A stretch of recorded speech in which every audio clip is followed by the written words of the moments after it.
Hello and welcome to Never on the Back Foot. As you can see, there's no guesses on our topic for discussion today. It's, of course, about India's unbelievable victory at the just concluded ICC Men's T20 World Cup. It feels weird to say just concluded because it happened last night, and I think we're all still processing those emotions. As you can see, I have my esteemed panel of Naman, Bharat, and Rishabh.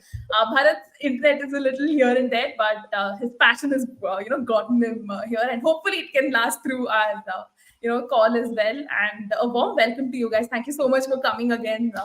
The last time we spoke was during. Like before the start of the World Cup, and now at the end of the World Cup, we are here with our predictions, and let's see how many we got right and didn't. And to all the viewers who have joined in as well, please do share your thoughts, perspectives, and feedback, and we'll make sure to take it in our conversation as well. So, guys, my first question is going to be very cliche, and I'll start off with Naman on this one. So, Naman, what were your first thoughts on this win? And I know all of our expectations were very low coming into this World Cup, but something magical happened last night. Indeed, it was magical. I mean, so I was at a watch party at my theatre committee's. It was a theatre committee watch party. We were all there together, and that 15th over when Klaasen took Axar for those 24 runs, everyone went crazy. Turn off the TV, and some of them actually did turn on the TV. And then I was like, no, we've got to watch till the end, no matter what. Let's watch till the end, see what happens. And then from 30 required, from 30 the pressure kept building on. They stopped the flow of runs from Hardik, then Pandya, then Bumrah. You can see I'm still trying to process the entire thing. So it was magical indeed. I mean, the way they went around those 5 overs, rotating the bowling, first like giving the 16 to Bumrah, then Hardik, then 18th again back to Bumrah. I think that was a very crucial call to be made, because in the last three, you want to stop the flow of the runs as early as possible to put that pressure, because if they end up squeezing another 8 or 9 runs in any over, then that leaves Bumrah or Arshdeep with lesser runs to defend eventually. That's where I believe the tactical calls were astute. And I mean, it's still sinking in. It's still sinking in. So that's all I have for now. Yeah, I mean, through the course of our discussion, of course, we will break down this win and all the key moments and everything that happened. But Rishabh, what about you? What were your thoughts on the win? Did you see it coming? And just talk us through it. I mean, throughout this competition, you've seen India's bowling has been its biggest strength. And you've seen the likes of Jasprit Bumrah and the spin duo of Kuldeep Yadav and Axar Patel taking wickets and helping us get through the line. Hardik Pandya's bowling has also improved significantly. Yes, it was like Naman said. I mean, that 22 or 23 run over where he just took Axar Patel to the cleaners, and we were all like, I was completely baffled by it. I was like, okay, why are you bowling Klaasen now against Klaasen, who is devastating against the spin, and it proved as such. 1-6 went for like 100 meters or something, and but what we have seen throughout this World Cup, it's that it. But the thing is, yeah, there were 2 overs of Jasprit Bumrah that were left, and Bumrah. I mean, what do you say? I mean, like I've reiterated again and again, he is world class. He gives nothing to the opposition, and but this time it was Hardik who came to our rescue. He was the one who took the wickets of Klaasen and David Miller in the last over. And so, yeah, while it was a dampener, it was, I think, run up 30 of 30, and you almost felt like surely South Africa should go over the line. But I always felt, given our bowling strengths, there was always a chance. And thankfully, that faith, maybe it was more faith than realistic expectations, but I'm glad that faith carried through, and that our bowlers did get us over the line. And I mean, I think we gave away only 22 runs in the death overs, which is amazing. Which is like, how does that happen? But it did, and it, like Daman said, difficult still processing because finally winning a World Cup after 11 years. It was the last one time he won an ICC trophy, the Champions Trophy, and coming so close so many times, most recently November 19 last year. And like and then to deal with the fact that this is the last of Virat Kohli and Rohit Sharma for India in the T20s, and now Ravindra Jadeja. Most recently, we heard the news, and the last tournament for Rahul Dravid as coach. So it is going to be it. So yeah, so much to process, so much to take in, and so still in that phase. Um, but yeah, it's so. But yeah, a feeling of it's a good feeling. Let's just say that's where we are. Yeah. Yeah, that's actually true. And I think this match kind of reinforces how it's never over until, the last ball is bowled. And Bharat, if we still have you there, let's get your thoughts on this win. And yeah, again, talk us through your experience of how the match went about. You guys can hear me right now? Yep. So, I mean, for all of us who have watched the Indian cricket team over the past 10, 15 years, there's always that moment in the knockouts where you go, oh, not again, not again. Because it happened on November 19th when, let's say, KL Rahul got out, most importantly, when we were batting, or when Travis had survived Bumrah's first spell, or both the WTC finals with the first innings, the way we batted, or when England chased down our score the way they did. So there's always that moment that you say not again. And I felt it when Klaasen absolutely cleaned Axar Patel for, I don't know, 24, 25 runs. Especially when Klaasen hit that 6 over extra cover. I mean, I was like, this guy is just going to take the game away. There's no way you can bowl to him. There's times in an innings where you just can't bowl to the batsman, and Klaasen was in that kind of mood. But credit to Hardik Pandya because he bowled a delivery that was just too out there for Klaasen for not to go after, but somehow was the perfect delivery in that moment for him to just nick it. And then for Jasprit Bumrah to bowl the way he did, I think he gave 8 runs in his last 2 overs for 1 wicket, which is just unbelievable. Which is, I mean, which is above par for him because his tournament economy rate is 4.17. So extremely good performance in that context as well. But I mean, yeah, and special mention to Arshdeep Singh as well. Him bowling that another 4-run over. I think Arshdeep and Bumrah together gave 12 runs in 3 overs, which brought the equation to what 16 of 6 eventually. And the rest, they say Surya Kumar Yadav's catch. I mean, when Miller hit it, I thought that was 6. You bowl a full toss, almost a waist high full toss to Miller. I thought it was 6, but Surya Kumar Yadav just inches, literal inches. I don't even think inches, centimeters of the boundary cushion to take that catch. And at that moment, it was a different kind of moment that we've not felt in knockouts. We felt now, definitely now that we have won the match. And for Hardik Pandya, I mean, we all saw the emotions immediately after the match, the emotions coming out. But for Hardik Pandya to play the way he has done throughout the tournament, especially with the ball, because I think we also had a discussion about what is Hardik the bowler going to look like, because he hadn't bowled much in the IPL with everything that had happened. But Hardik Pandya, the all-rounder, has proven once again why he is a generational talent for our team, for the country, and what he brings to the table if he's fit and if he's out there, and the competitiveness, just the sheer competitiveness.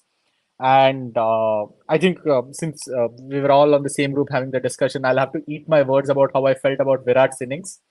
I must admit, like it was a bit dicey on which side his innings would fall. But for him to stand up in a final, for him to say, okay, the wickets are falling, I will play the way.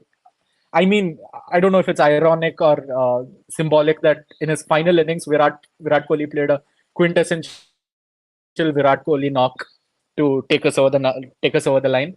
So yeah, there's a lot of emotions, especially with both Rohit, Virat, and now Jadeja retiring. But I think the team set out what it wanted, set out to achieve something, and they did. And eventually, that is what matters. Even for Rahul Dravid, for him to, I think he even spoke to the media saying maybe he was not fated. He was unlucky that he did not win a trophy while he was a player, and he lost two finals in the same year, like within the span of a year, to lose two ICC tournament finals and then to come back.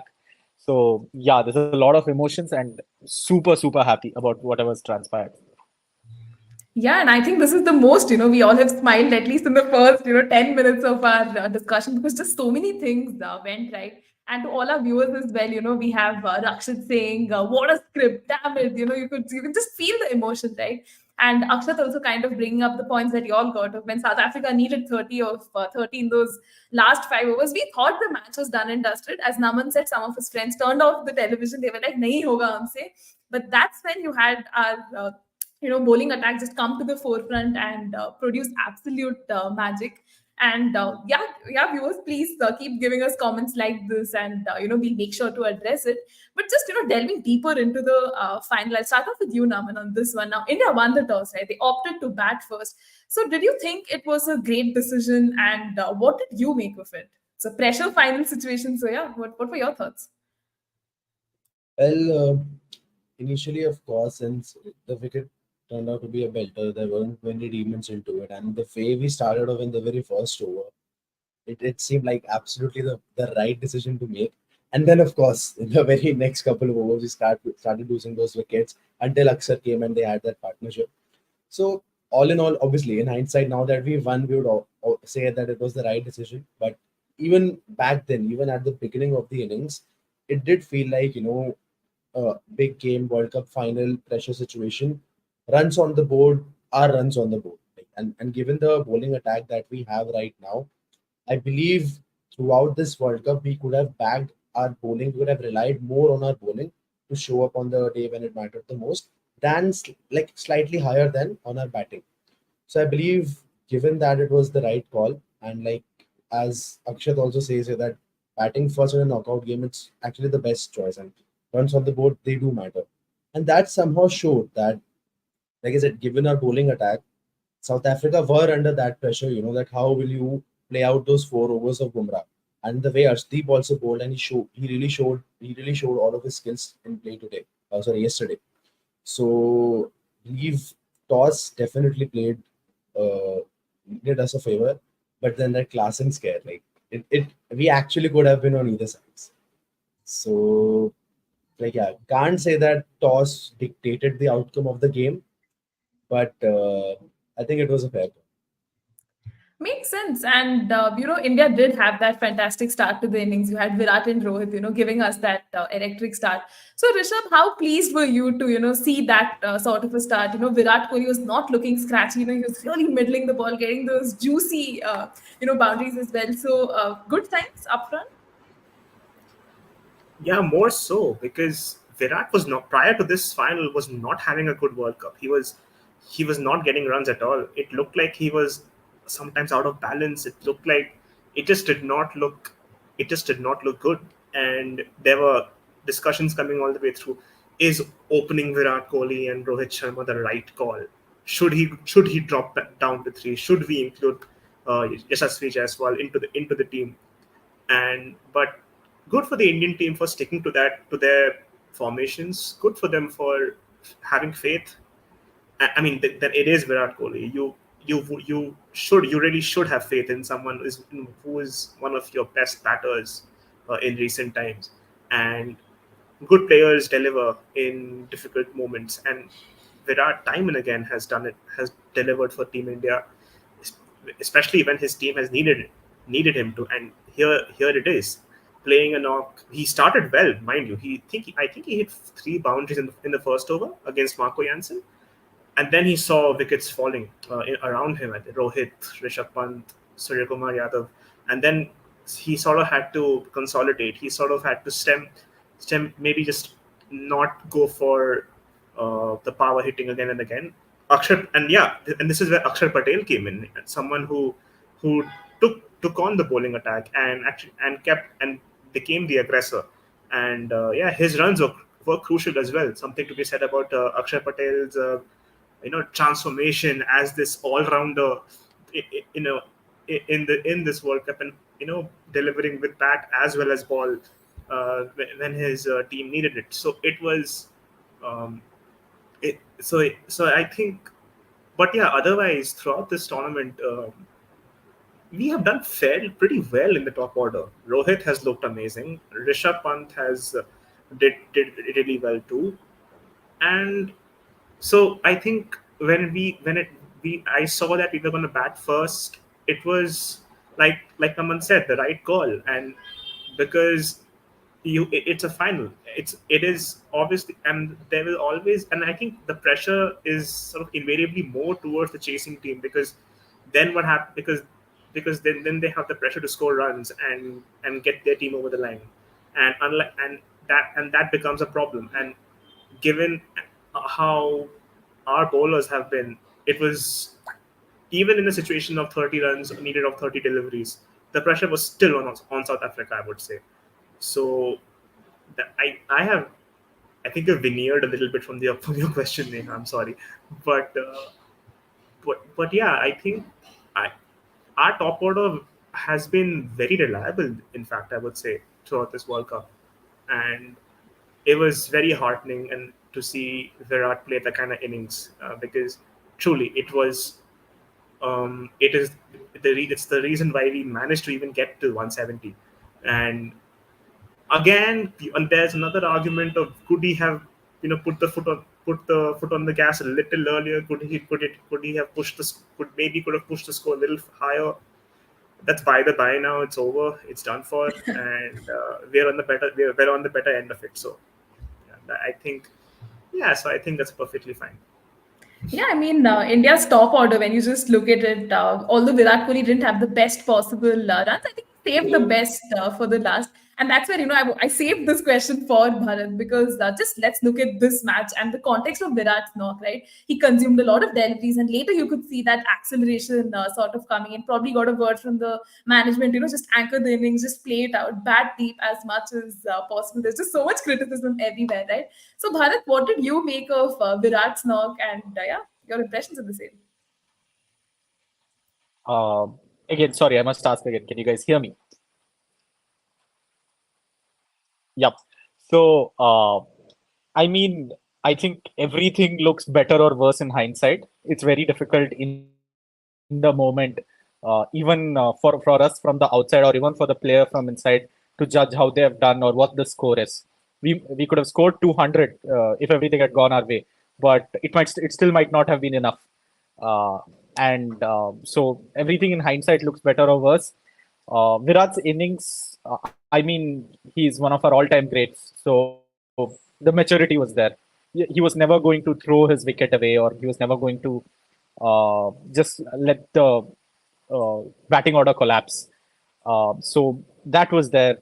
And I mean, the acceleration at the end came because both him and I think Shivam Dube, we must mention Shivam Dube also did strike a few blows, which did prove crucial. I mean, he's also been much maligned for his lack of form or lack of impetus. But it turns out it was enough eventually. When you're going in with the understanding that we have, to be honest, we have a bowling attack that can win us a match from minus 10 to par situations. Above par so easily, but minus 10 to par situations, we have the bowling attack for it, whether it's pace or spin. Turns out our pace bowling is an all-condition pace bowling attack. So that's very, very heartening. Spin took a bit of hit yesterday, but either ways, we knew that. So I would say 176 was definitely par. It was definitely par, knowing that South Africa are not good in chases. South Africa in pressure chases against big teams like us or Netherlands do tend to falter sometimes. So it could backfire for them sometimes. And I mean, Virat's innings will go down. I mean, he's the player of the match. And we all know the context in which he played this match, knowing it would be his last T20 international for India. So it will go down as one of the great innings. It would not be his greatest innings in a T20 World Cup. I would rate that would be his innings of 80 against Australia and the innings against Pakistan.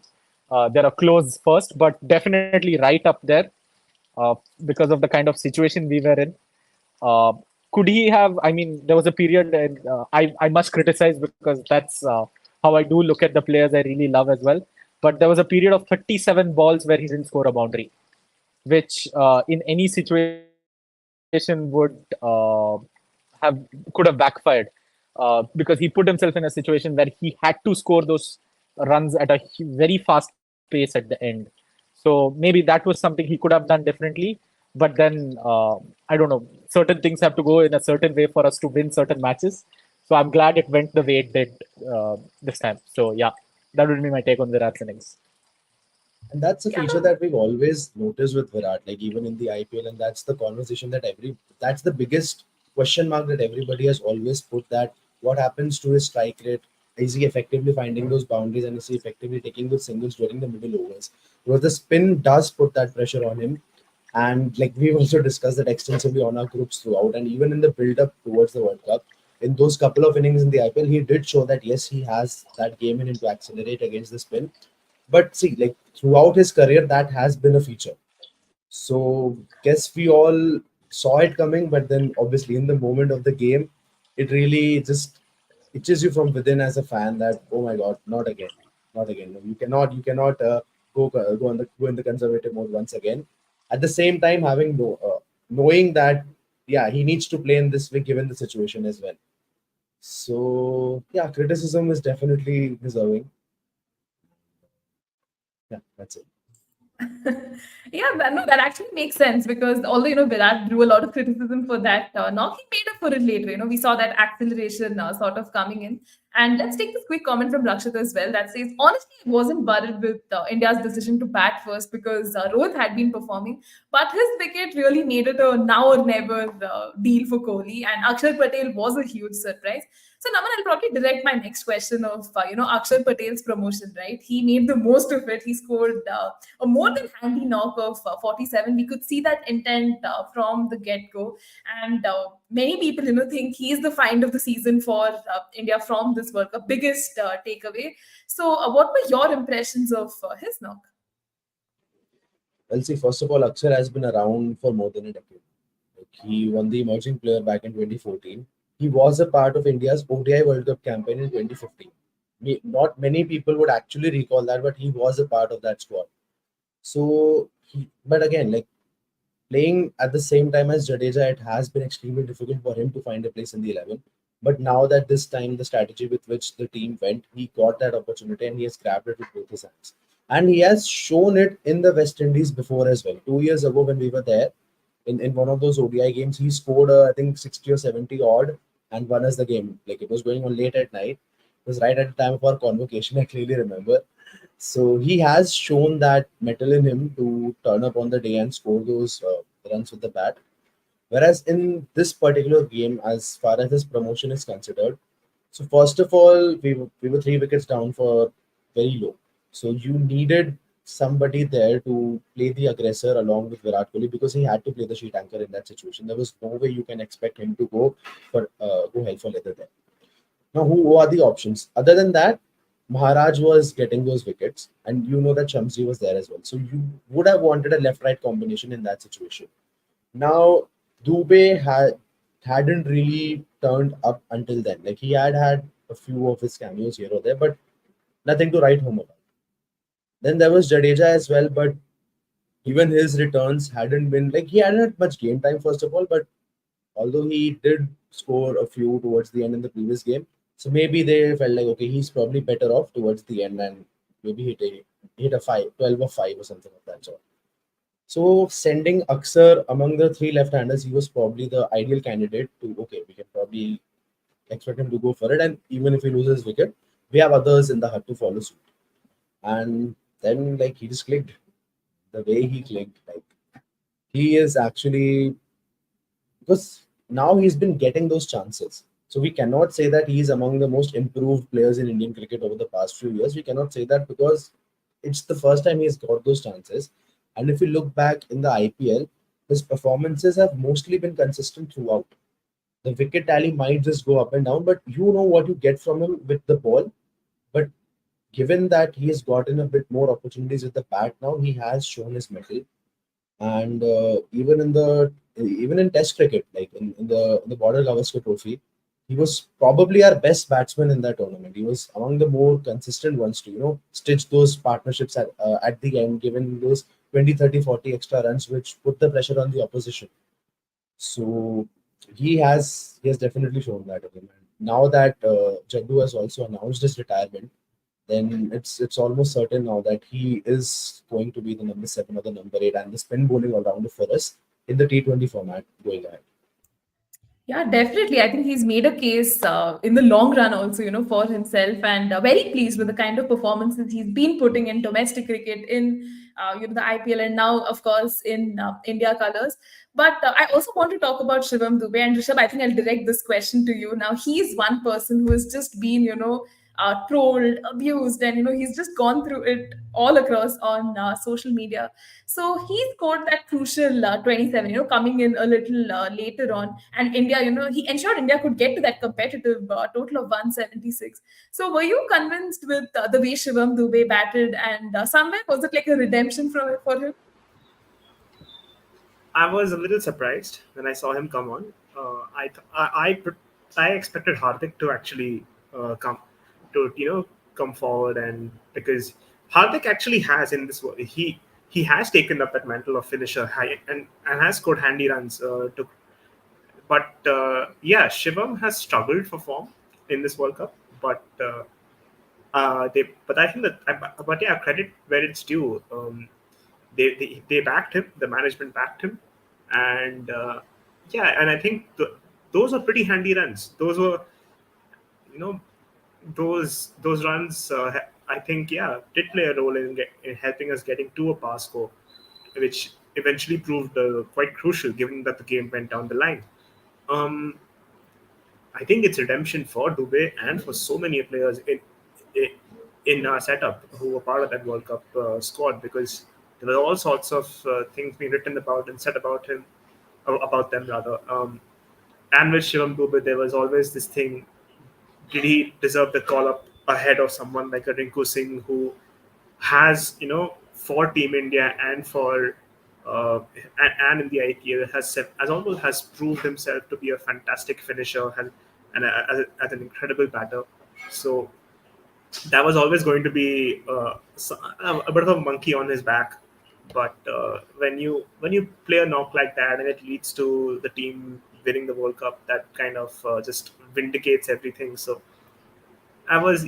yeah, I guess at some level, and I was also one of those people who wasn't wholly convinced that Dube should have. I mean, yeah, no, Dube should be there in the team, but Rinku Singh also should have been there in the team. That it's something that I had said at the time, and what many people also said as well. But I mean, good for Shivam Dube. He again, like so many of our players in this World Cup, he delivered when it absolutely needed it to be, and it was.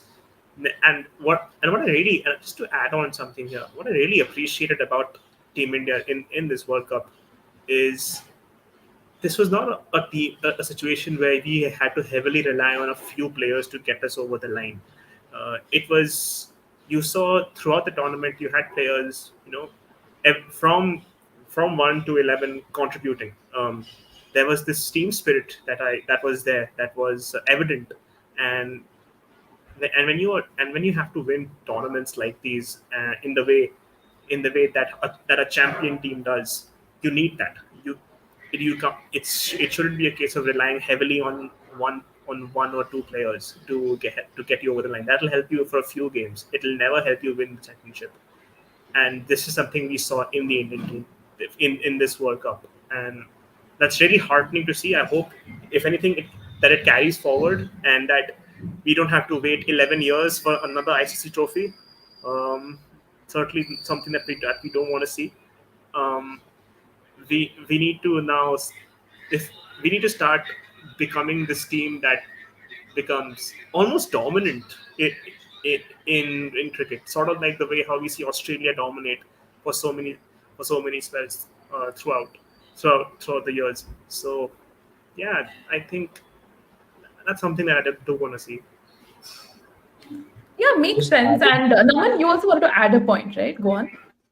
yeah, just on the Dube versus Rinku point, like we had addressed initially as well, the pick had to be between the two of them the moment you decide that you want to go ahead with four spinners. And like we know that Rinku was carrying that nickel during the IPL itself, and Dube had that wonderful run right till the selection point. And yeah, with a player like Dube, you cannot expect him to be as consistent as a Kohli. The way he plays, the way his gameplay is, he will have those patches wherein he's not scoring those runs. And other than that, one thing is with regards to the batting in the middle order as a left-hander. The other part of his game which edged him was obviously the bowling aspect. Although he didn't bowl a lot in the IPL, but given what we had seen in the last year's World Cup, wherein right after Pandya's injury, the combinations had to be changed. Although Shami's inclusion did prove to be a blessing in disguise for us, but given that it's the T20 format wherein you cannot rely on just five bowlers, they probably wanted that backup to Pandya in case something goes wrong. And you would have needed that given the combination that we have been playing.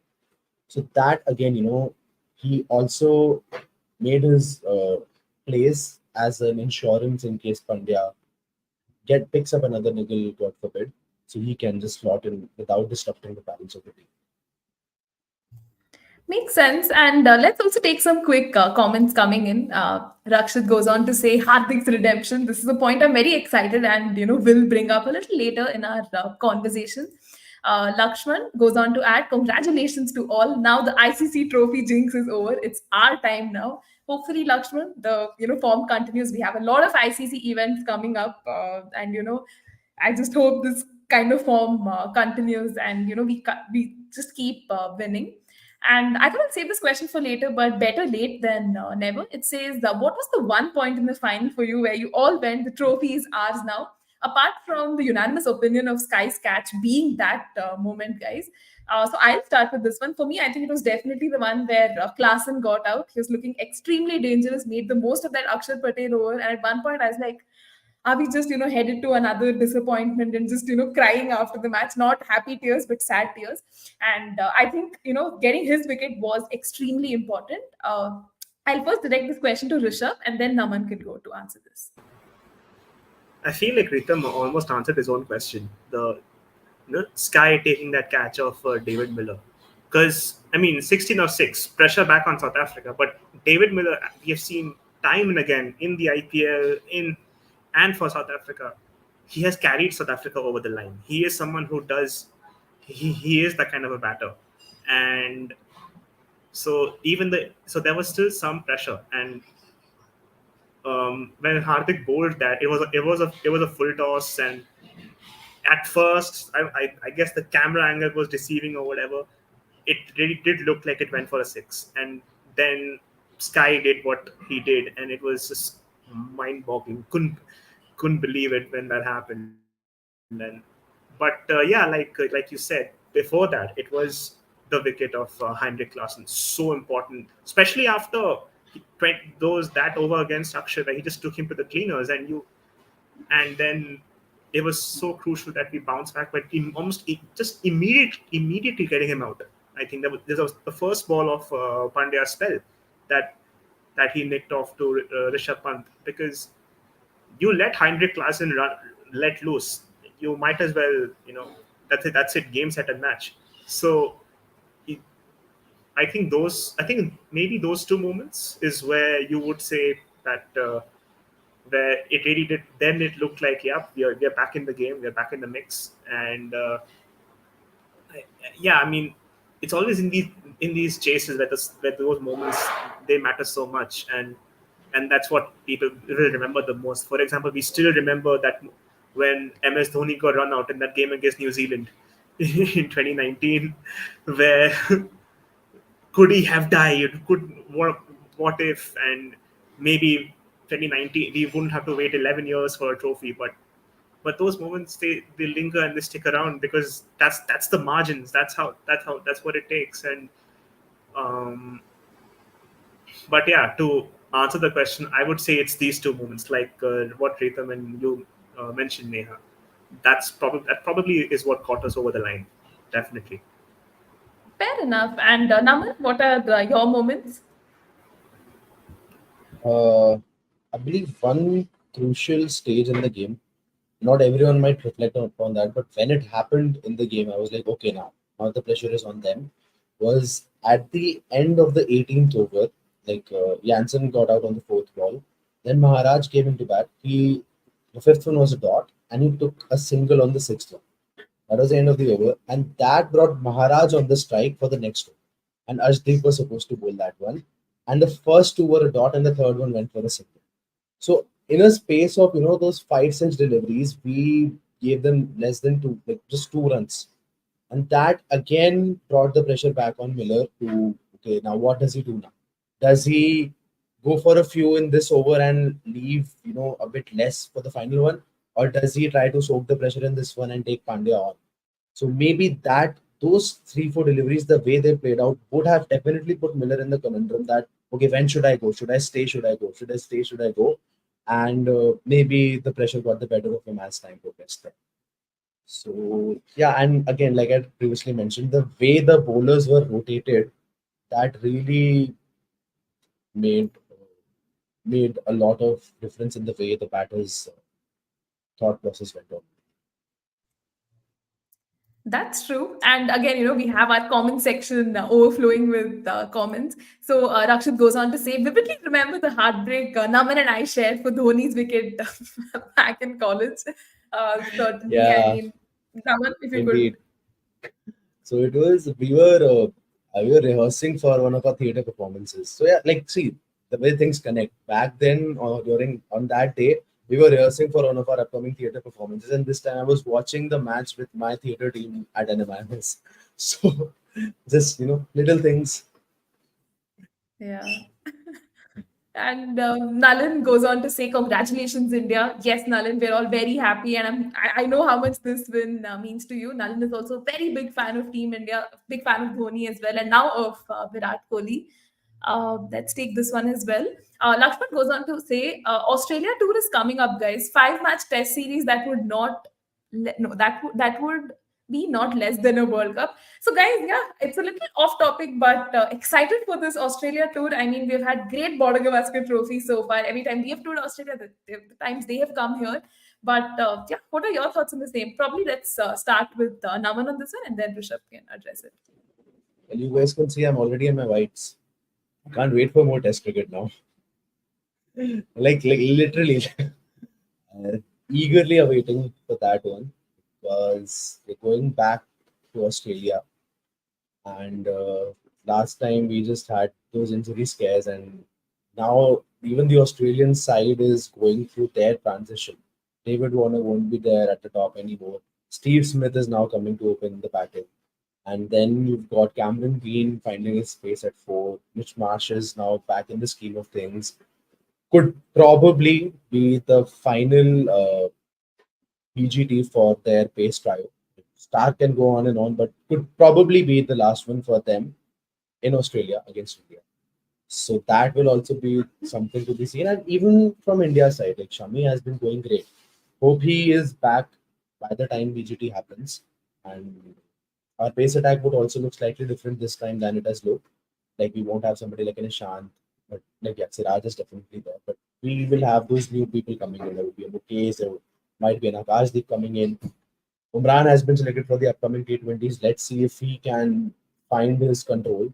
So those could be a few changes. And India's batting, of course, would be entirely different. We won't have a Pujara anymore. We won't have a Rahane anymore. So both teams are in their transition phase now. So that is something to be seen, and how the younger stars rise to the occasion, how the Labuschanes, how the Gills they come into play, and even somebody like Jaiswal, like after the rocking start he's had to his career, things slightly fluctuated here and there, which obviously it's a young career. But Australian conditions, I would love to see how Jaiswal and Gill can go together. I mean, I remember the times for India when Murli Vijay and Jiteshwar Pujara used to switch those 100 runs partnership at home, and they would just dominate proceedings on the first day of play and just lock the game then and there. And that is something that over a period of time we have slightly missed. First, our openers were not in the best of rhythm. And then once the opening started getting sorted, our middle order slightly fell off the radar. So hoping to see, I just love to see the second wicket partnerships in Test because they are actually defining you. Like you can walk in for at 0 for 1, or you can walk in at 200 for 1. So those are something that I really look forward to. And one more thing, it could potentially be the last time we might get to see Ashwin and Lyon facing off against each other in the same series. So lots to look forward to. I mean, it fills my heart as I say this because we are now getting into the phase where all those people we've watched over the past decade, growing up watching them, are entering their twilight.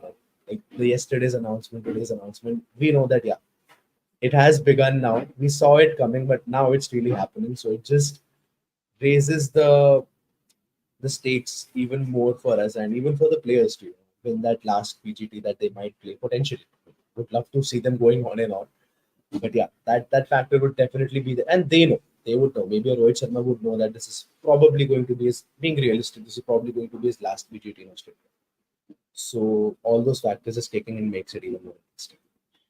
Naman, you're already giving us the chills, just thinking of the possible retirements, the lasts, and everything is just, bringing memories of just last night, when Virat announced his retirement from T20. As I was hoping to hear the end of the sentence, like retirement from T20 International. And there I was like, okay, we'll still see you in the other formats. So that was extremely relieving to hear. And Rishabh, while we get your take on this answer, probably you can talk about this aspect that the Australian bowlers would still be very challenging because it's, of course, their conditions, but not very sure about their batting. So what's your take on this?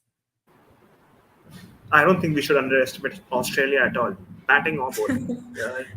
It is as simple as that. I think, like you guys mentioned, both teams in their transition period, both teams sort of are also figuring out what will their combinations and team balance will look like in the Test cricket format. So it is very interesting times. I don't. I think batting wise, yes, you can look at it because Steve Smith now finally as an opener. It's been a little hit and miss so far. The number of times he has done opening, but I think Australia also has a lot to look forward to because Cameron Green. I mean, he's one heck of a talent and across formats that too. So definitely someone I think they ought to back, and I think.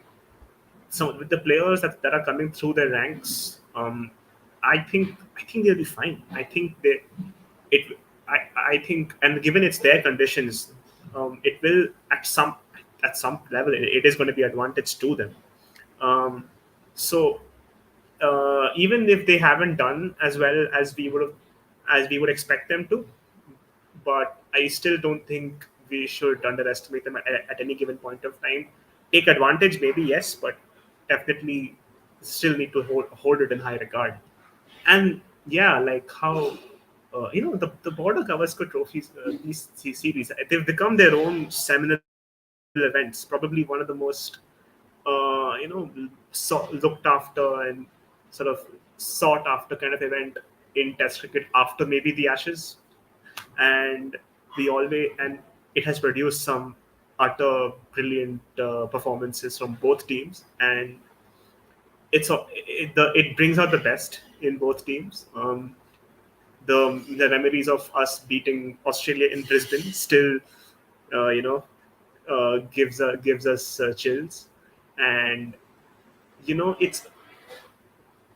also sort of gives you, and if you do well in these tournaments, it has a fantastic ripple on effect. It almost helps you consolidate your positions in your teams for the foreseeable future. So I am definitely looking forward to some Test cricket. So much limited overs, which is why I'm also really enjoying the women's team, India South Africa, and that's another just levels of brilliance that we are seeing from the Indian team, especially from Smriti Mandhana and Shafali Verma. But that's another conversation. But coming back to this, yeah, again, looking forward to it, and hoping that we win. Of course, that's always the thing. But yeah, hoping for some fantastic cricket, and because Test cricket is the pinnacle. I also hope, and speaking of which, I also hope we do well in the WTC. I hope, I hope we make the finals, and yeah, I hope we win. Of course, that's all. And because because we've tasted success now, and it tastes great, and we should keep. And I think we should keep it going. You guys tasted it twice this year, I mean. Yeah. And just one more thing before we move on from BGT. Let's see whether Australia thinks about handing a debut to JFM this year, the BGT, or in the build up to it. I Because hope so. Yeah. right after Warner called it off, he posted this picture with JFM and he wrote over to you.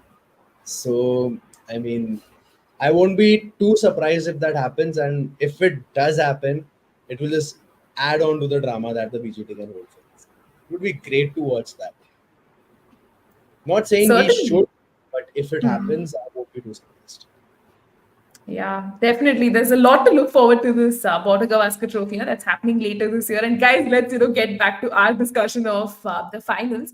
And I like Nikhil's comment here that says the World Cup campaign started with this panel, and quite fitting it's ending with the same. Congrats to everyone on healing their wounds just a little bit. I know, we've won the World Cup just last night, but we still carry November 19th burden on us. Hopefully, that'll also, just one day become a scar and not the wound it is still. And just, again, looking at this match, of course, we've spoken so much about India's batting and what worked out well. But let's look at Keshav Maharaj, right? The kind of spell he had, getting those two decisive wickets in an over. It's like no one would have expected just losing Rohit Sharma and Rishabh Pant in quick succession, right? So, Naman, I think I'll start with you on this one. Like, how important do you think were those wickets to South Africa's prospects, and somewhere do you think that could have possibly been a game changer had Virat Kohli's knock not come in? Well, I mean, certainly. Losing your opener and your number three, losing Rishabh Pant and Rohit Sharma in a span of three balls just changes the mindset of how the batters would go ahead from there. So it could have been a huge turning point to dictate the outcome of the match had things not followed the way they did. But speaking about Maharaj particularly, in the past 3-4 years, the way he's evolved into being the white ball bowler that he's become, he's been playing test cricket for almost 8-9 years now. But we always thought that okay, he's the test guy that South Africa has. And in T20, the like ODIs in T20, there's a Shamsi and there are those all rounders who can just chip in with a few overs in there. But the way he's evolved, I mean, he if I remember correctly, he led South Africa in his debut T20 game. They were probably its seniors weren't around or something like that. And ever since then, there's been no looking back for him. And the other factor about the player that he is, he can also chip in with those runs at the lower order. So he can be an asset to any team. And in the context of yesterday's game, of course, like the two knocks that Rohit had previously played against in the previous two matches, those 50s won us those games. And losing him first of all, and the scars were the same. Rohit भाई 10 run आ चुके हैं आराम से खेलो रोहित भाई 8 run आ चुके हैं it was the same. Everyone felt the same emotions once again that oh my god, we saw this 6 months ago or 8 months ago, not again, this can't be happening again. And then Pant gets out, so it was just it was just inexplainable. And then Sky also follows suit soon again, so things really got shaken up. And this is not the kind of start anyone would imagine. Okay, you might expect we might lose one guy early, but nobody would want to see two so early, and then the third one as well. So it definitely made a change because let's remember Kohli also started pretty aggressively. He hit those 3 boundaries in the very first over. He started off with intent. Maybe they were looking to target a score above 200 the way they started off in the power play. And then that aggressive power play target was completely derailed by that over by Maharaj. And well, what happened next happened. And yeah, as they say, the rest is history because even looking at South Africa's bowling effort, Keshav Maharaj led from the front. You still had the likes of Anvik Nokia, you had Rabada, coming in and supporting them well. And just, taking the focus over to their run chase. Rishabh, I think I'll direct this question to you. Now, it was not ideal, right? The way their run chase started. You're losing Lisa Hendricks early, you're losing Aiden Markram as well. And within 3 overs, again, the panic you could see had started setting in. But that's where you had the likes of Quinton de Kock and Tristan Stubbs kind of notch that crucial partnership somewhere. I mean, I'm pretty sure it gave the Indian fans the jitters because it was giving us that feeling, they might take the game away. What were your takeaways from that partnership, and did you believe it would have the potential to again be that game changer for South Africa? For sure. I mean, if any of those two had gotten half centuries, and maybe could have stuck around with someone like Heinrich Klaassen, definitely it would have very likely that South Africa would have gone. They would have crossed the line and become champions because, like you said, not ideal, but Quinton de Kock is again someone he's been one of South Africa's most reliable batters for years, and someone who has taken the mantle of that opening spot and made it his own. And it's also one more thing now because we won't be seeing much of him anymore in cricket. So, and that's going to be crazy because I remember watching him from back from when he first started out. I think somewhere around 2013 or 14. So so in that way it's also quite crazy. But that was an important partnership for South Africa between de Kock and Tristan Stubbs. Tristan Stubbs, who I think is this one hell of a talent, this young emerging talent that they have identified, and I'm sure for years to come is going to become a mainstay for them in the middle order. And he's almost become someone that South Africa relies on quite a lot for runs, given Aiden Markram is not in particularly good form, and I think so. Maybe a little bit of extra pressure on the youngster, but I think he's coming. He will come through really well. And but yeah, I also think their wickets fell in very important moments. I think when they got dismissed, it cost them actually. And so again, I'm not saying that if they had if that they would have definitely carried South Africa over the line, but I think one of them ought to have carried on, especially after the partnership they had, especially after the innings that they had, and could have assisted Miller or Klaassen in the run chase. I think both got out in at fairly quick intervals, so that also did not help. So it was so yeah. But yes, I would have. But yeah, South Africa, their run chase actually wasn't going very badly. They were, in fact, at one point they were ahead of us in the run rate during the run chase. And we started our conversation with, when Heinrich Klaassen had that over against Axar Patel, we all thought curtains. But credit to our bowlers, they took wickets at exactly the right moments, curtailed the stem of runs in the death overs. And so because there were many moments throughout the run chase where we thought South Africa could take this over the line. They gave us a great fight. I mean, they've had a very good World Cup. I think they've also played like a team which has a pretty strong team spirit. But it's something about them. I don't want to use the Joker's tag for them this time around, given how good a fight they have given us. But it's just something about them. Whenever it seemed like they are onto something, whenever it seems like they just might get through it, an important wicket falls, or there's an interruption in play that affects their game. It's I really hope one day they do get some success in the form of an ICC trophy. But I hope. But yeah, they looked great, and I think they've had a very good tournament. As you kind of have to give props to them as well.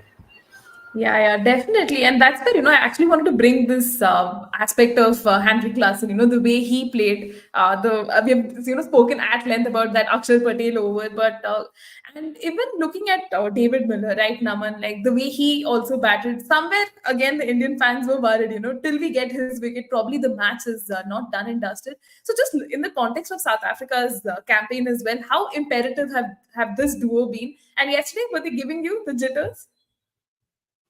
Definitely, it was. There's no doubt about it. I mean, we've seen what Miller can do since our childhood. Be it the IPL, be it for South Africa, we call him Killer Miller for a reason. And even Klaassen, right from that 2018 tour when India went to South Africa, the way he was the first one to take on the Kulcha combination for us. He thrashed the hell out of them and then just disappeared for the next few years. He got an IPL gig, didn't do that great, and then just disappeared. So coming back to Miller and like both of them, it, it, there was a period of time where my face was just still. Like it was just still on the screen, no expressions, nothing at all. Everybody was like, "Are you okay?" And I was like, "Okay, let me watch, let me concentrate."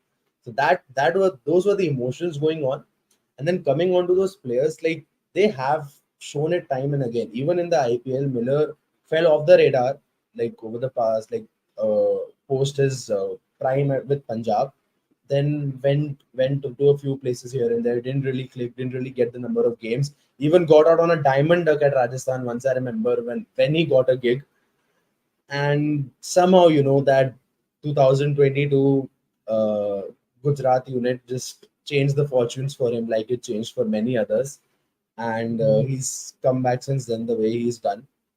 So yeah, these two blokes have really given us the scares, and we would remember like every other time when India plays or whenever we would remember this game itself, we would know that yeah, these two really scared the hell out of us. And one just mentioning one other player whom I would have loved to see in this team here this time as well was Rasib Singh. Like we usually see him as a test or an ODI player, but in the past few years he's shown his caliber in T20, be it in the SA T20, be it for the few games that he's played for South Africa. I would have really loved to see him at the top with QDK, but maybe Riza was probably their bet to go ahead with, and so he missed out on the cut. But you know, probably like in hindsight, he should have at least been in the squad because you need a guy like him to play against the spin. He's one of their better players of spin as well, and the way he played in the World Cup last year in India as well. I mean, maybe because they just didn't prefer him above the others. So yeah, hopefully we get to see a bit. Like he's also in his 30s now, so we probably somebody like Ariza would get the bet ahead of him. But hope to see more of him even in the leagues or just read him in the scorecards and see him do well. Hasn't really been hasn't really had the limelight, but and or the chances, and he's probably one of those underrated and mid transition players for South Africa in this entire journey. Yeah, I mean, Rassi Vander doesn't, I just get memories of him being all sweat soaked. He's always just giving more than his 100% for South Africa on all occasions. And let's take a couple of comments also. So we have one comment that says, ma'am, but ODI World Cup is more prestigious than the T20 World Cup. Yeah, I mean, I don't think at any point in our discussion we said the T20 World Cup is better than the ODI World Cup. This discussion was just to focus on our victory from yesterday. I think I'm sure my panelists also would agree that, we are not calling one World Cup better than the other, but I think both have their own standing and respect. So, probably let's look at it that way. And Rakshit goes on to add, guys, one word for Dravid. Come on, that celebration.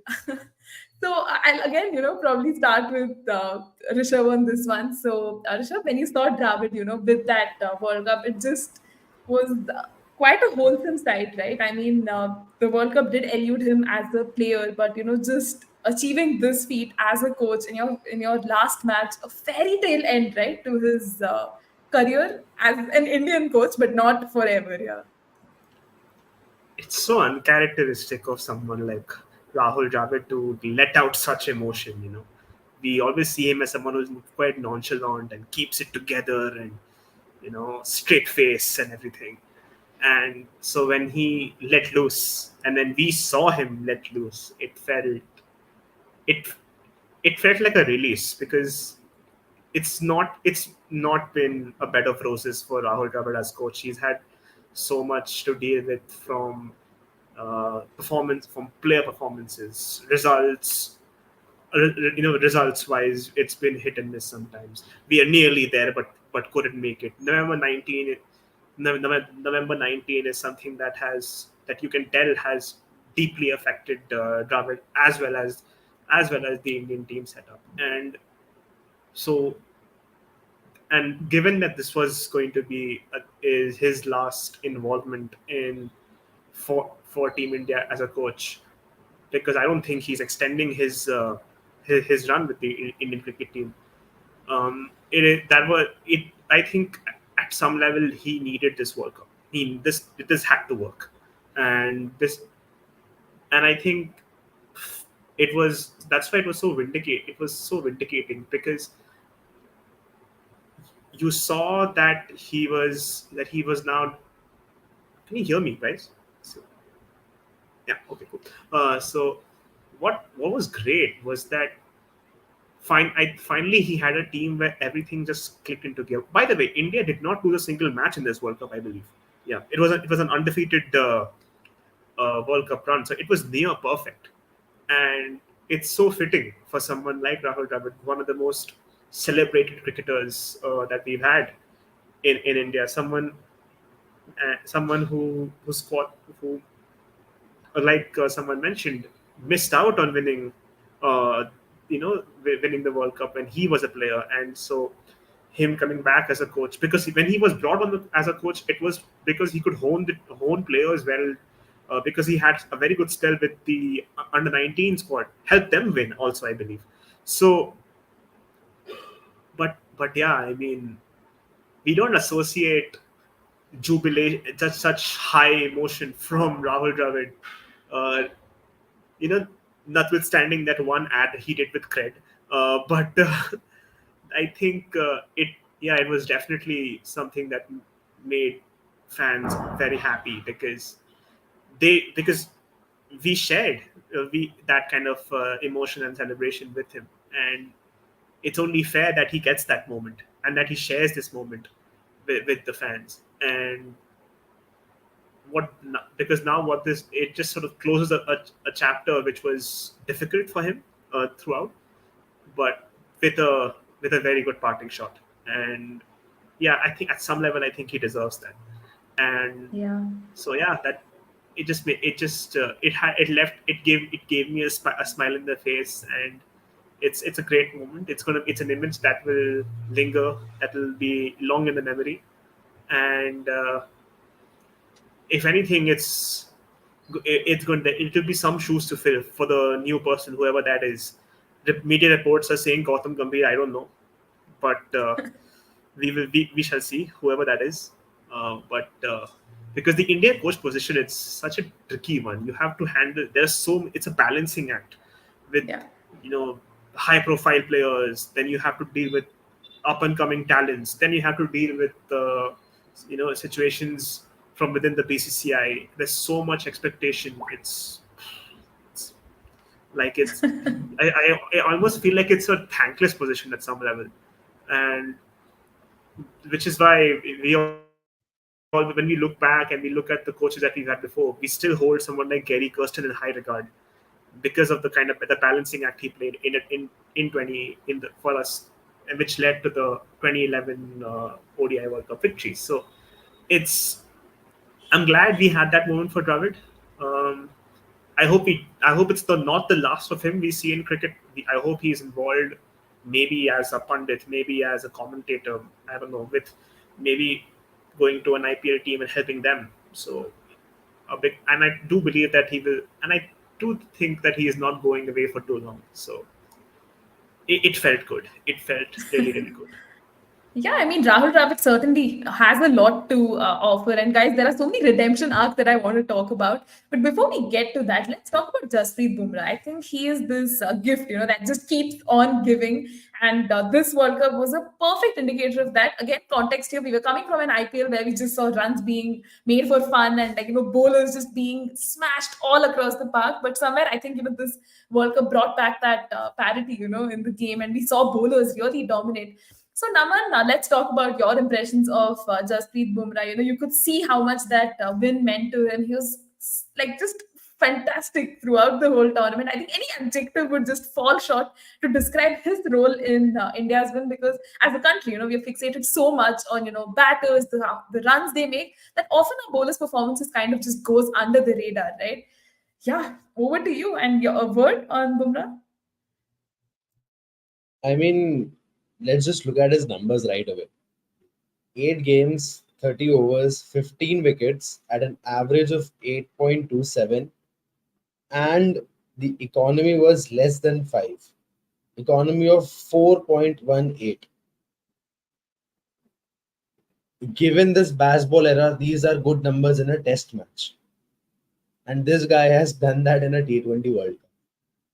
And the wickets he's got, the situations in which he's got those wickets. I mean, there's one thing to say that, okay, whenever the captain needs a breakthrough, they look at a guy, they look at this guy, and this guy always has their hands up. But how can somebody be so, how can somebody pull that off so often? That is just mind boggling. And like 2 years ago, we were all seeing those meals, Ab to Sharam Kar Lo, Bumrah, and all those things. But the way he's come back after those injuries, it's like, can just cross our fingers and hope that it remains that way. Like, just put him in an ice bucket, make sure nothing goes wrong to him, ensure each and every bone in his body, ensure each and every muscle in his body to ensure that he goes well. And along with that, I believe one major factor is also, like, performances aside, like performance we've seen, and no matter how much we go on to describe it, it won't be enough. But one major thing that we need to ensure, the BCCI really needs to ensure, along with the franchise, which he plays for or will play for, different topic, is to see how his workload is being managed. Because he's your guy across the 3 formats. You need him in all your major events. So those bilaterals in between here and there, and you need him for each and every test series, most of them at least, especially abroad. Maybe in India, you can afford to give him a few games off, but his workload management over the next few years is going to be extremely crucial to ensure we go on to win the tournaments that are lined up. I mean, there's a Champions Trophy next year, then there's another T20 World Cup after that, then there's another ODI World Cup after that. It just stops coming, and there are the WTCs in between as well. It won't stop. Every year there's something to play for, and formats will be prioritized for him accordingly. And like somebody also says here that players like Arshdeep are probably not playing ODIs so often, so they should, now that the ODI World Cup is around 3 years from now, but the Champions Trophy is right next. Somebody like Arshdeep could have been given a run in ODIs. He has got a few games, but not the run. But probably now is the time for him to, convert this, like how Bumrah started off. Played a lot of domestic cricket in red ball, but then got the fame through T20s and then converted that into ODIs. Maybe now is the time to give Arshdeep that responsibility in ODIs that Bumrah has had so far. And he can definitely be a potential leader in the future, like along with Bumrah at the same time. And he can be earmarked to be the leader in his absence for sure. And he's shown that in county circuit as well. He's played, I think, 1 or 2 seasons of county so far. He's been getting those wickets. He's been smacking those sixes as well at the same time. So, yeah, like, teared off a bit from the topic here about Bumrah. But yeah, no matter how much we talk about him, it's never enough. Let's just hope he goes on. And like Rohit Sharma says, let's just let him be. We know what he can do. And yeah. Absolutely. I think, just talking about Bumrah, we just can't get enough of him. The kind of personality he's off the field, his interviews, he's just so intuitive, has so much to offer as well. And I think that's what makes sports such a remarkable thing, right? We've seen absolute highs and absolute lows.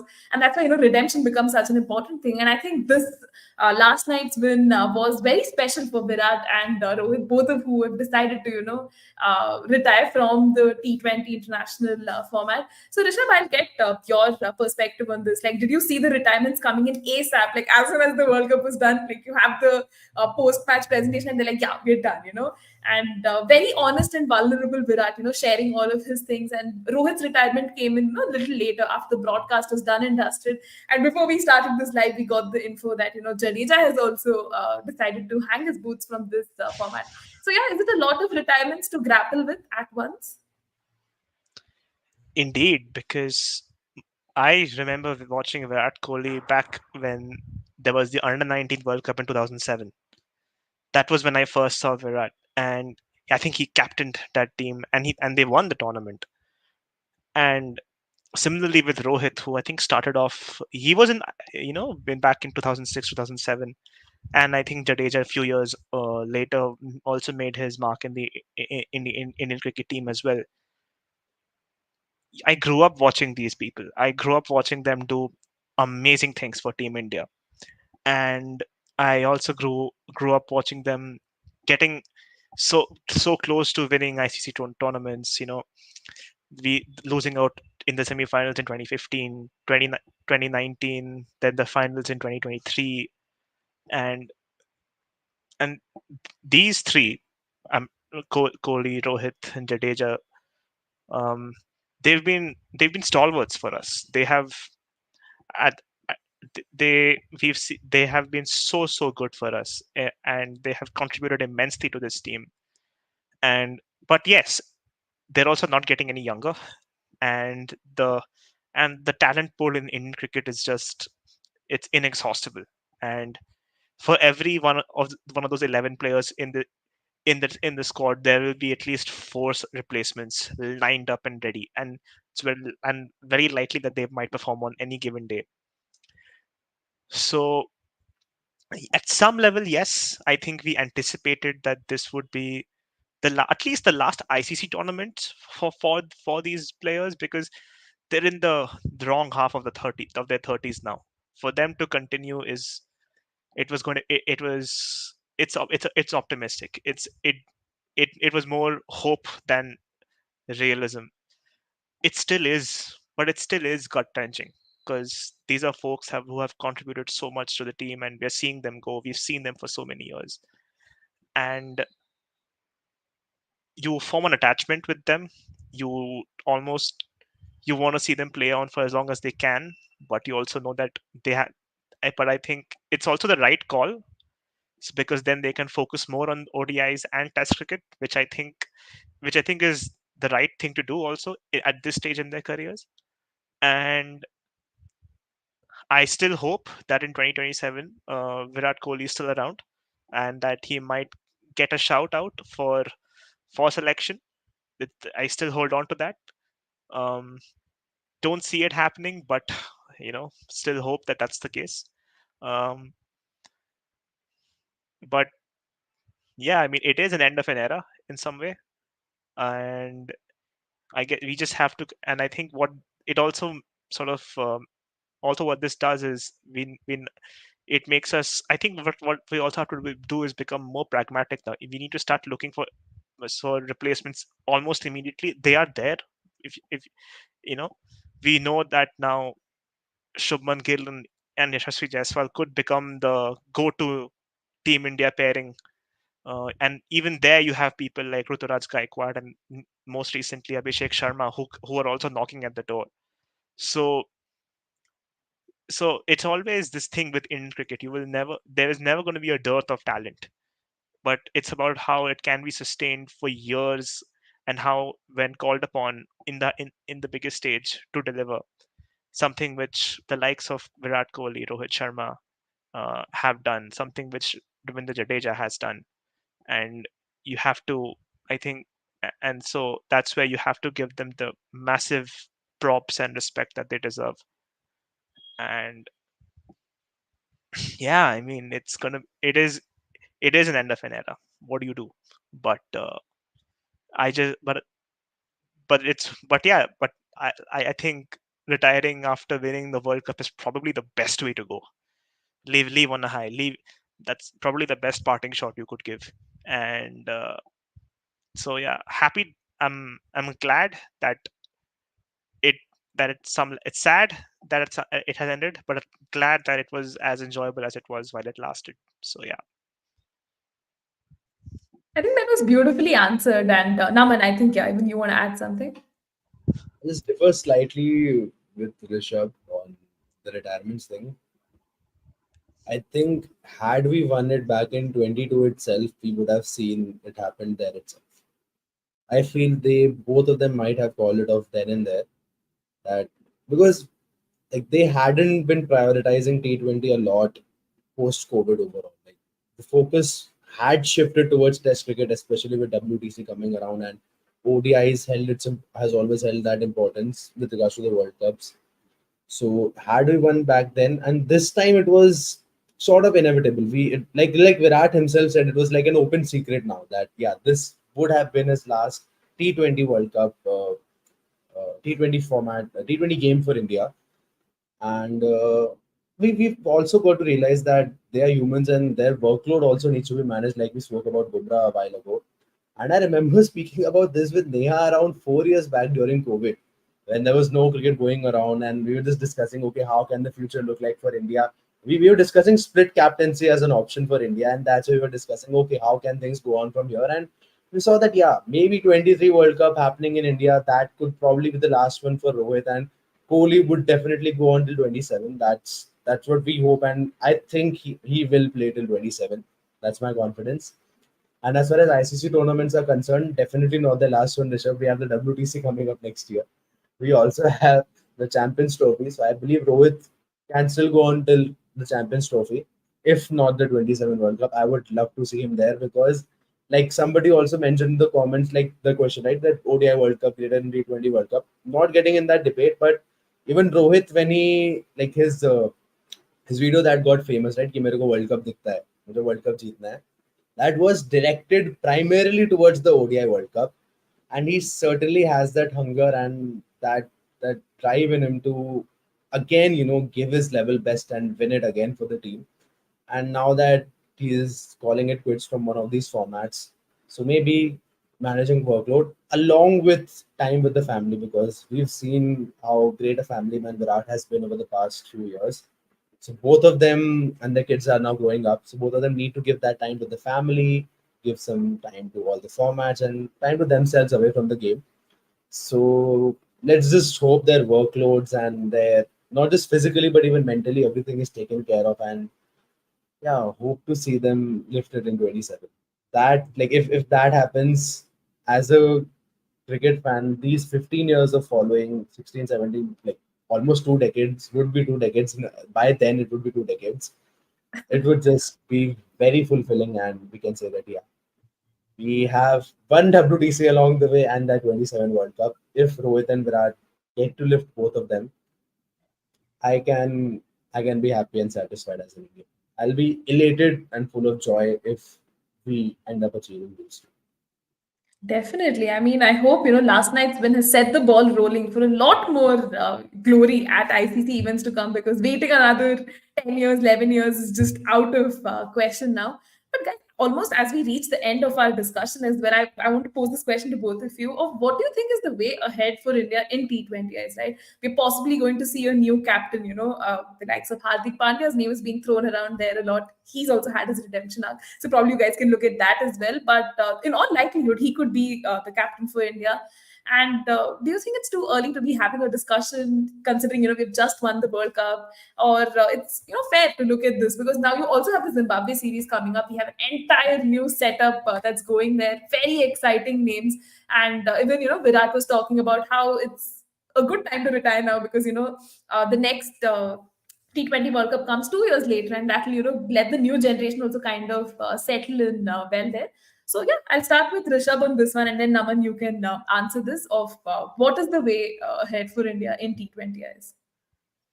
It's exciting times, isn't it? Because, like I said, the talent pool is inexhaustible, and actually, this is the Zimbabwe series will be something that will be looked at with interest because of the names involved, a lot of new names involved, and you want to see how they adapt to international cricket and how whether they can carry forward their form from the IPL and from domestic cricket, and then and bring it for Team India. Hardik Pandya as captain, that that sounds good to me, but at the same provided that the back that we don't have anything in any of that backdoor drama that we saw with Mumbai Indians. Hopefully, that I don't think that will be the case. Um, so yeah, I'm on board with that. I I personally was someone who would like to see Jasprit Bumrah be a captain, given his performances. And is it not fashionable to have fast bowlers as captain? I know that Pat Cummins is captain for Australia, so but that is something that can be considered.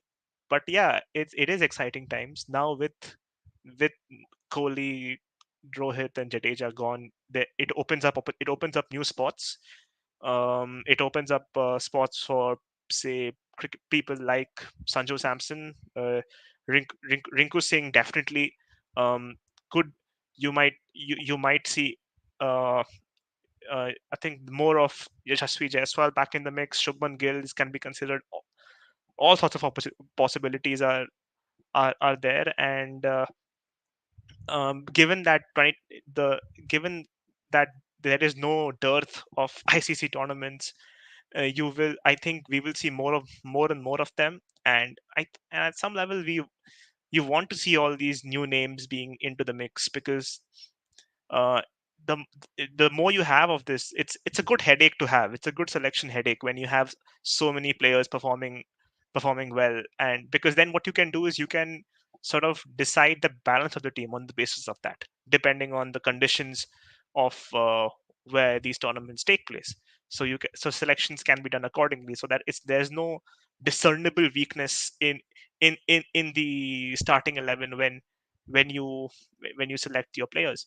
So they are definitely excited for what's next. No, the passing down of the old guard to the new guard. It is that, I I think if anything, this could make our team even stronger.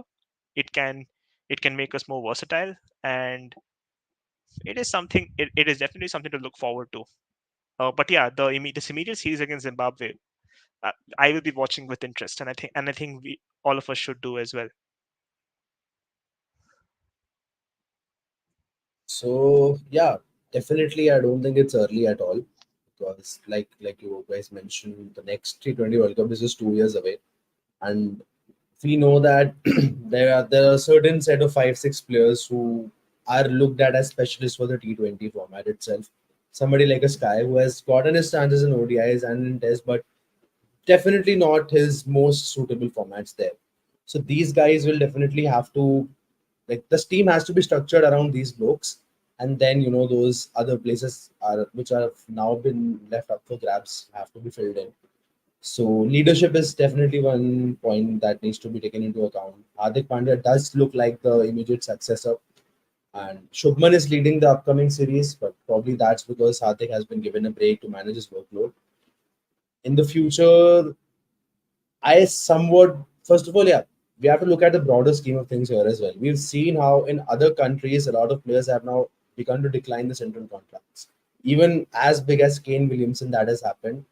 So let's wait and watch whether that plays a role with India as well. Let's wait and watch whether Indian players start getting lucrative deals to play in leagues abroad and just don't play for India at all. I hope that doesn't happen, because in India, the pride that is associated in playing for the team is much greater. So let's hope that doesn't happen here. But if it does, then that changes the game altogether. Then the central contracts will have different definitions, and it will just open up. So it's probably a great topic for a separate discussion altogether. But just sticking to it, to the future of the T20 setup, these changes, like I mentioned earlier, we could have seen these changes right after 22, and I think we were expecting to see this. Like right after 22, the way the promotions were going on all around, and Hardik was probably all set to take the leadership of the T20 format from there. The way people were being handed their debut caps, it was all set to follow that suit. But then I believe the kind of World Cup Rohit had last year, he showed that he has it in him to lead us in the T20 format, and that's what brought back, and even Kohli, like the kind of IPL that he's had. And Kohli is Kohli, and also has to do with all the marketing scheme of things for the World Cup in the US. So, like, you bring him in. Anyway, like, not saying that's the reason why he was there. So, we expected that to happen, but now it is certainly the time. Like, there are three people who were your sure starters: Jadeja, Kohli, Rohit. They have called it off, and even I believe with other players, even for somebody like a Gill, like he's been great in ODIs. Test, he's had a bit of rough patch in between, but he'll get there. It's still young in his career. So these guys, I believe, will should still be like preferred in the Test and ODI formats.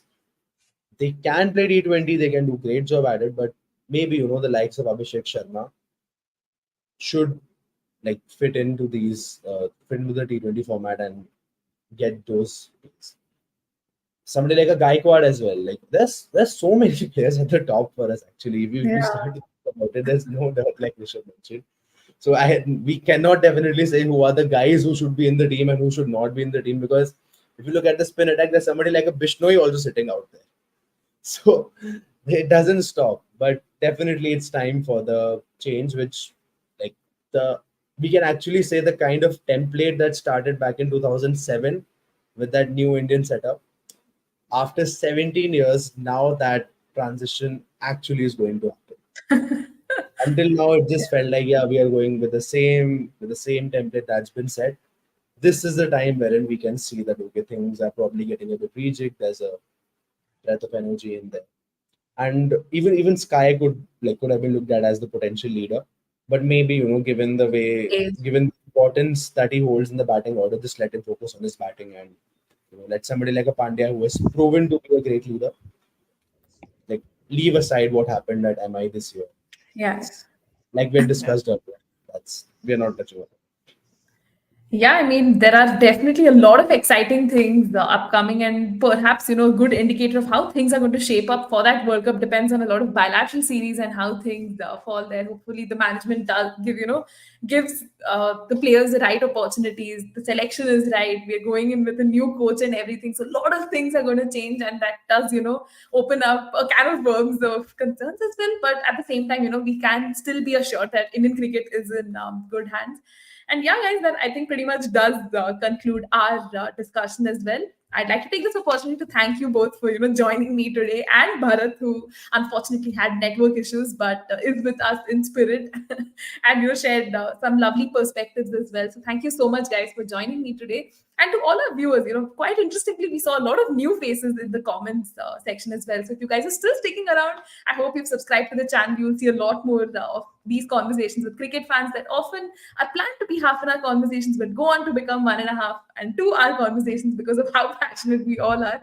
So, please do join us in, and, let's have really great conversations. And yeah, Never on the Back Foot is also on Instagram and X and all of your other social media platforms as well. So please make sure to check that out as well. And we started off as an audio podcast, so you can always go back and check our audio episodes as well. Naman and Rishabh have made a lot of appearances in very interesting episodes, over the course of this 4-year journey. So yeah, guys, please do check that out. And until next time, take care and stay safe, guys. Bye for now. Bye everyone. Cheers.